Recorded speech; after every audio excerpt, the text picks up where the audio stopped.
Vo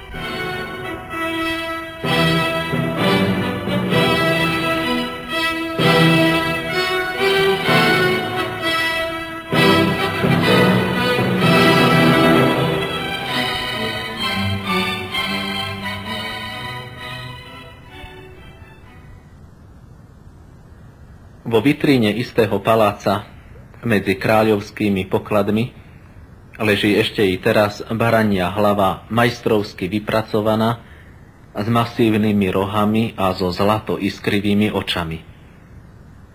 Je to nevšedná trofej, ktorú už 80 rokov obdivujú všetci, ktorí majú šťastie vidieť ju. No obdivuhodnejší je život barana, po ktorom táto trofej zostala. Do dejín vošiel pod menom Krag, čo znamená skala. Žil ďaleko na severe Ameriky v Gunderských horách koncom minulého storočia. Jeho hlavu uložili medzi poklady, keď ju 4 roky po jeho odstrele našli v troskách chatrče pri Tabakovom potoku. Našli ju tam aj s kostrou poľovníka Scottyho, ktorý si ju dal vypracovať, keď Kraga ulovil.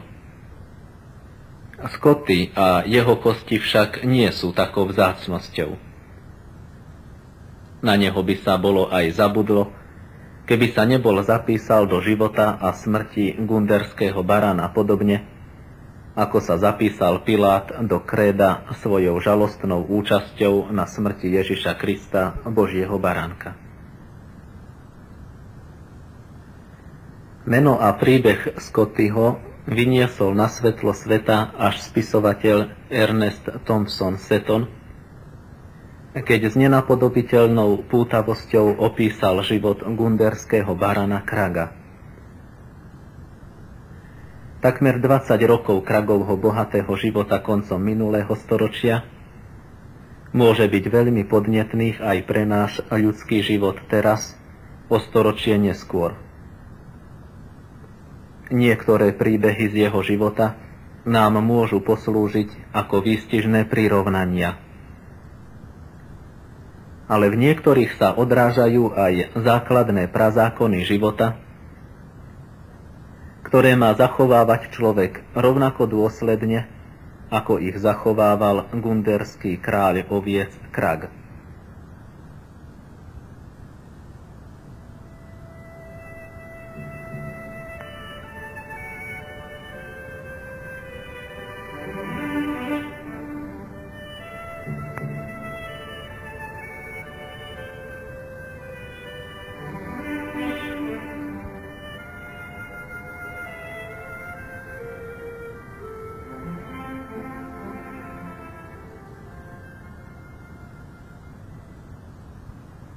Prvá kapitola.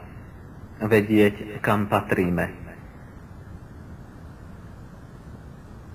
Krag sa narodil v krásny jarný deň roku 1882 začiatkom júna. V Gunderských horách trvá zima plných 6 mesiacov. Tiež má svoje čaro. Ale posledným májom začína náhlym rozmachom rozdávať jar všetky svoje radosti. Zázrakom naraz vykvitli všetky kvety, ktoré by mohli, nebyť zimy, kvitnúť predtým.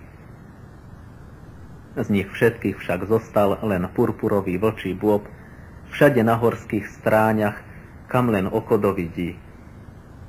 Ostatné kvety padli za obeť bielemu vetru, ktorý, ako by si pomýlil kalendár, zavial hory studeným a ťažkým snehom. Vtedy sa stopár Scotty chopil pušky a zašiel do vetrom ošľahaných skál do svojej chatrče pri Tabakovom potoku pod hrebeňom Ovčej hory. V neskorom snehu sa mu dobre stopuje a preto úspešne poľuje. Medzi záhonmi vlčieho bôbu, ktorý sa na pevných stopkách zdvihol ponad naviatý sneh, vynie sa dvojitá stopa urastených horských oviec, ktoré prešli tadiaľ azda len pred hodinkou. Scotty po nej rázne vykročil. Náhle však uskočil za skalu a bleskove strhol z pleca pušku. Spoza skál vyskočili 2 ovce. V okamihu by sa boli stali obe, alebo aspoň jedna jeho korisťou. Lenže, prvnež stisol kohútik, zbadal za nimi 2 novonarodené jahniatka. Postavili sa na neisté dlhé nožičky a váhali, či sa rozbehnúť za svojimi matkami, alebo za Scottym. Staré ovce ostro zabečali na poplach a dali sa na útek. Jahniatka, ktoré ešte nepoznali nepriateľa, skôr cítili, než vedeli, kam patria. A tak obrátili svoje neisté krôčky za matkami.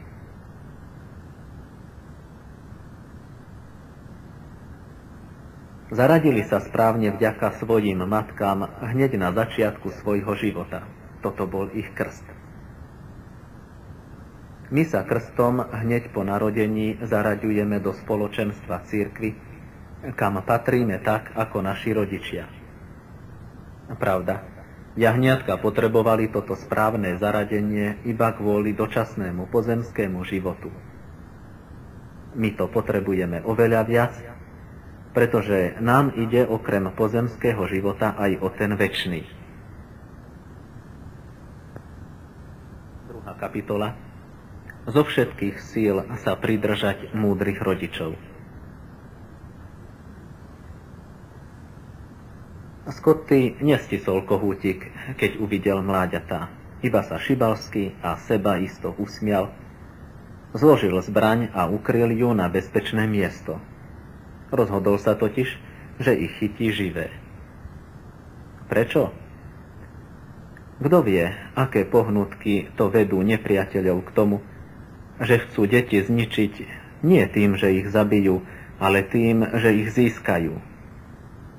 Scotty sám nevedel, prečo to robí. Dlhými krokmi muža v najlepších rokoch ľahko dobehol novonarodeného kraga i druhé jahniatko, ktoré budeme volať bielonosík, podľa bielej lisky nad ňufáčikom. Dobehol ich. Ale pri ich kľučkovaní sa mu akosi nedarilo chytiť ich. Jahniatka dávali všetku svoju mladučku silu do nožičiek a všetku svoju snahu zamerali na to, aby sa pridržali svojich matiek. A v tomto bola ich záchrana. Matky síce nevládali bojovať a ani nemohli odniesť svoje mláďatá do bezpečia. Predsa však mohli účinne viesť celú tú naháňačku, lebo mladé ich za každú cenu nasledovali.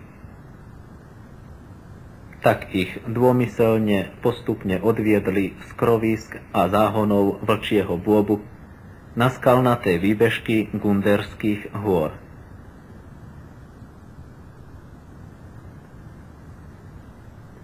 Takto sa už hodinu po narodení krak naučil, že sa mu oplatí zo všetkých síl sa pridržať svojej matky a dať sa ňou viesť. A to bola veľká múdrosť, životná.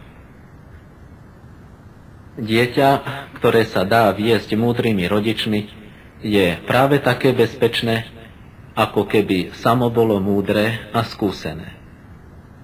Múdrosť detí je v ich poslušnosti, keď sa dajú ochotne usmerňovať múdrymi rodičmi a snažia sa zo všetkých síl sa ich pridržať.